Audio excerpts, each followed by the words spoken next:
جب عورت مرتی ہے اس کا جنازہ مرد اٹھاتا ہے، اس کو لحد میں یہی مرد اتارتا ہے،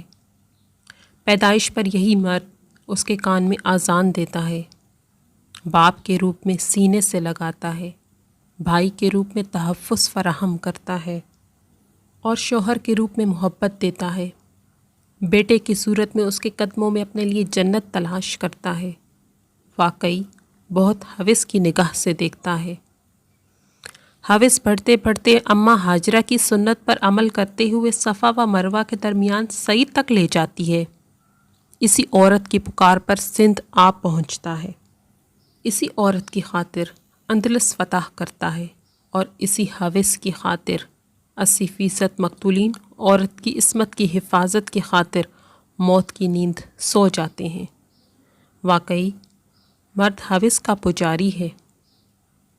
لیکن جب حوا کی بیٹی کھلا بدن لیے چست لباس پہنے باہر نکلتی ہے اور اس کو اپنے سحر میں مبتلا کر دیتی ہے تو یہ واقعی ہوس کا پجاری بن جاتا ہے۔ اور کیوں نہ ہو، کھلا گوشت تو آخر کتے بلیوں کے لیے ہی ہوتا ہے۔ جب عورت گھر سے باہر ہوس کے پجاریوں کا ایمان خراب کرنے نکلتی ہے تو روکنے پر یہ آزاد خیال عورت مرد کو تنگ نظر اور پتھر کے زمانے کا جیسے القابات سے نواز دیتی ہے کہ کھلے گوشت کی حفاظت نہیں، کتے بلوں کے منہ سی دینے چاہیے۔ 70,000 کا سیل فون ہاتھ میں لے کر، تنگ شرٹ کے ساتھ پھٹی ہوئی جینز پہن کر، 4,500 کا میک اپ چہرے پر لگا کر، کھلے بالوں کو شانوں پر گھرا کر، انڈے کی شکل جیسا چشمہ لگا کر، کھلے بال جب لڑکیاں گھر سے باہر نکل کر مرد کی ہوس بھری نظروں کی شکایت کریں تو انہیں توپ کے آگے باندھ کر اڑا دینا چاہیے، جو سیدھا یورپ اور امریکہ میں جا گریں اور اپنی جیسی عورتوں کی حالت زار دیکھیں۔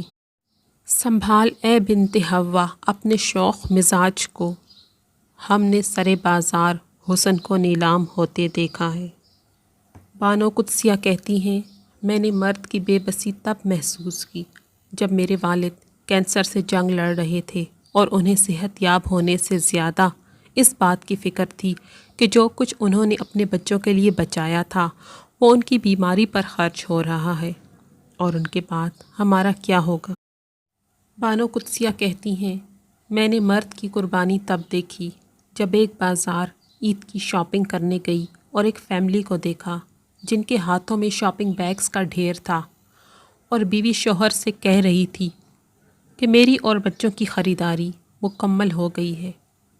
آپ نے کرتا خرید لیا ہے، اب کوئی نئی چپل بھی خرید لیں، جس پر جواب آیا، ضرورت ہی نہیں، پچھلے سال والی کون سی روز پہنی ہے جو خراب ہو گئی ہوگی، تم دیکھ لو اور کیا لینا ہے، بعد میں اکیلے آ کر اس رش میں کچھ نہیں لے پاؤ گی، ابھی میں ساتھ ہوں، جو خریدنا ہے ابھی خرید لو۔ میں نے مرد کا احسار تب محسوس کیا جب وہ اپنی بیوی بچوں کے لیے کچھ لایا تو اپنی ماں اور بہن کے لیے بھی تحفہ لایا۔ میں نے مرد کا تحفظ تب دیکھا جب سڑک کراس کرتے وقت اس نے اپنے ساتھ چلنے والی فیملی کو اپنے پیچھے کرتے ہوئے خود کو ٹریفک کے سامنے رکھا۔ میں نے مرد کا ضبط تب دیکھا جب اس کی جوان بیٹی گھر اجڑنے پر واپس لوٹی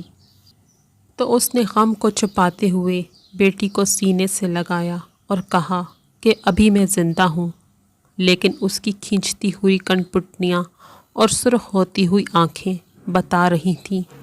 کہ ڈھیر تو وہ بھی ہو چکا، رونا تو وہ بھی چاہتا ہے،